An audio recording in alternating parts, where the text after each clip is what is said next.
De nuevo con ustedes aquí en Control Pensini por Globovisión. Estamos conversando con el vicepresidente de Fedecámaras, Ricardo Cusano, y estábamos hablando de un sector que él maneja muy bien. Hace poco salió también, hace el año pasado, de la presidencia de Conceturismo y sigue muy ligado al sector. Quería hablar contigo sobre el motor del turismo. Veo que han estado muy dedicados, sobre todo a uno de los motores que he visto que por lo menos han aplicado ciertos recursos importantes.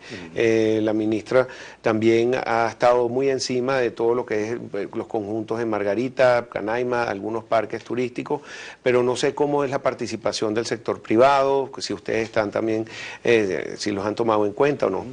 Bueno, en el Consejo Nacional de Economía Productiva hay unos representantes del sector privado haciendo vía y haciendo propuestas, pero la realidad es que en los motores, cuando hubo las dos reuniones que se han hecho, una en Margarita y a los 3 días aquí en Caracas en el Hotel Alba, hicimos unos planteamientos donde cuando hicieron la relatoría del encuentro, las conclusiones, ninguno de los planteamientos del sector privado fueron plasmados ahí, como por ejemplo libertad cambiaria para el turista, y sobre todo para el operador que pueda comprar la proveeduría que le hace falta, el repuesto, la promoción, el mercadeo en el exterior. Además, la reinserción del sector privado en la toma de decisiones como antes era, hasta hace apenas 3, 4 años, en la decisión en capacitación y promoción. O sea, a qué ferias internacionales ir, cómo ir, cuáles son la escasez en mano de oficio y preparar a nuevos jóvenes para que trabajen la mano de obra en estos oficios que requiere el sector turismo. Temas como, por ejemplo, la búsqueda de soluciones específicas, se hicieron planteamientos financieros para poder subsanar y honrar el pago de las divisas, la repatriación de las divisas de las aerolíneas. Bueno, la realidad es que ninguna de esas propuestas fueron plasmadas en las conclusiones. Esperemos que, bueno, que cuando las cosas no caminen como esperen que caminen, tomen en consideración al sector privado, que en el caso específico del turismo es el 99% de los operadores, Pedro. Wow. Mira, Ricardo, también sobre las decisiones que se tomaron, algunos analistas economistas sugieren o piensan que no hubo gran cosa, que sacan conclusiones como, bueno, pusieron a flotar el dólar, el más barato, el de 10, sí, y que, bueno, que podría entrar un crawling peg, pero no se sabe. También con el dólar más caro, ¿qué pasó entonces con las personas, los estudiantes, con todo esto que lo dejaron así? Pero también quiero saber cómo la gente le puede interesar de alguna manera que también se le dé estos dólares a las empresas y cómo les afectan en su bolsillo, porque la gente solamente como que está viendo su bolsillo personal y no está viendo que la empresa también le va a afectar. Sí, correcto, Pedro. En el momento en que tú salías luego de los anuncios y la gente estaba preocupada por el tema de dólar viajero, por el tema de si tiene su papá o su abuelo que está pensionado en el exterior, cómo iba a sacar su pensión, la mensualidad de la pensión. Pero la realidad es que también hay que preocuparnos por cosas integrales, por cosas macro, que es la economía del país.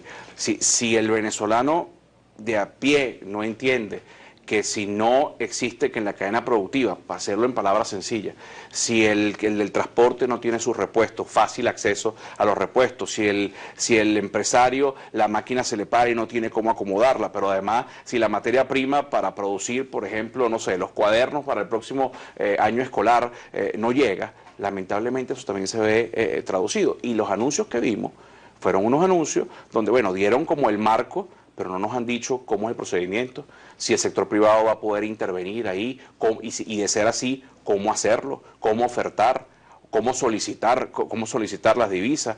Vemos con buenos ojos que el tema de, por ejemplo, que PDVSA va a poder ofertar en este nuevo mecanismo para, bueno, tener una mayor cantidad de bolívares, con lo cual el déficit de operación en bolívares de la principal empresa del Estado, del país, pudiese verse subsanado. Pero en el sector privado, ¿cómo interviene ahí? Pero además otra cosa, Pedro, entre privados se puede transar, ya se va a eliminar esa prohibición, porque eso además generaría mucha tranquilidad, generaría más confianza en el inversionista. Si eso no ocurre, si no se dan esas dos condiciones de liquidez, es decir, tiene el Estado las condiciones, tiene el Estado la cantidad de divisas que se requieren para inyectarla en esos dos sistemas, para que verdaderamente camine. ¿Y si no la tienen, entonces qué? Y si no la tienen, que dejen entonces... Quedamos entonces otra vez con un aparato, con un carro que no tiene motor y no tiene gasolina.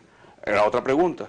Van a dar esas libertades, se van a cambiar toda esa criminalización que se hizo entre la transacción de divisas entre privados para que entonces se genere la confianza que necesitan los inversionistas. Bueno, si se dan esas dos condiciones de liquidez para inyectar y la confianza, pudiésemos ver algunos resultados positivos. Pero si no, lamentablemente, Pedro. Y la ley no está ayudando tampoco al empresario, por ejemplo, que muchos de ustedes tendrían que estar transando en dólar Cúcuta porque no consiguen el otro, pero a la hora de la contabilidad solamente pueden escribir o poner que son el dólar a 200.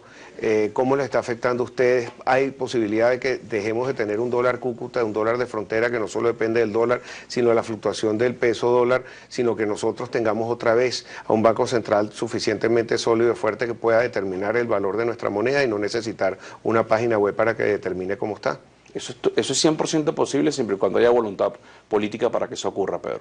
En el momento en que eso ocurra, se acabará ese dólar Cúcuta o ese dólar ilegal, donde lamentablemente muchos de los venezolanos están teniendo que acudir para satisfacer necesidades. Hoy estamos viendo, Pedro, cómo te están ofertando medicina desde el exterior, claro, a algunas empresas porque no las hay. Entonces tú tienes que, si tienes una urgencia de salud, entonces ¿y dónde sacas los dólares para comprar esa medicina que te van a traer para un familiar o para tu hijo, para algún amigo? ¿De dónde lo sacas? De un mercado que no es precisamente el mercado legal. Entonces todo este entramado de controles que el gobierno tiene tantos años, si no empiezan a desmontarlo y empiezan a generar la credibilidad y la confianza de que se van a empezar a dar libertades económicas donde cada uno puede ejercerla en la medida de sus posibilidades y de su esfuerzo, lamentablemente no vemos soluciones a corto plazo. Ahora, Ricardo, el otro día también estuvimos en una reunión que hicimos en Analítica sobre la Venezuela en positivo, tú participaste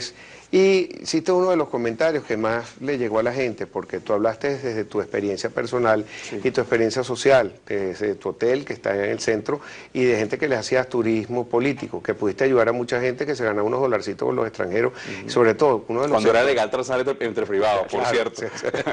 Pero el sector turismo mueve muchos dólares, de hecho Cuba está saliendo adelante gracias al sector sí, turismo, el año pasado tuvo un crecimiento positivo de 4% del Producto Interno Bruto, mientras Venezuela cayó 7%.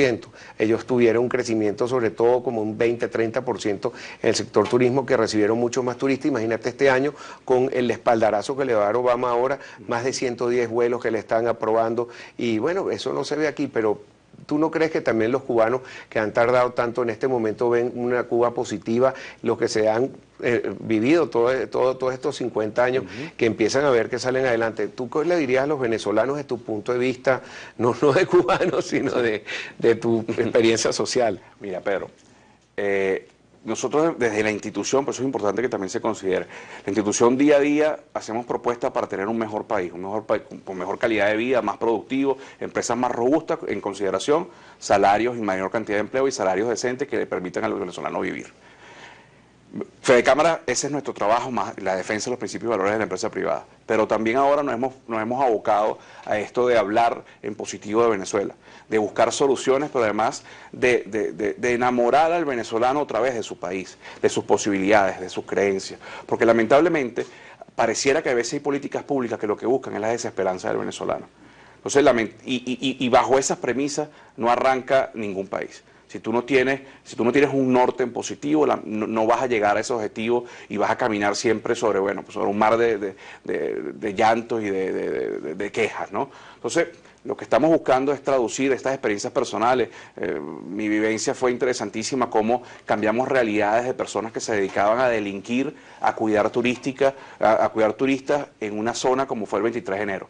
Y ahí durante 7 meses vimos cambios de paradigma, cambios de realidades de personas que se ganaron divisas de manera legal, y cuando eso se acabó, porque por demás cambió un representante en el Ministerio de Turismo en aquel momento, y en este país cuando cambia un ministro pareciera que cambia el gobierno, cambia la política y no se le dan continuidad a las cosas.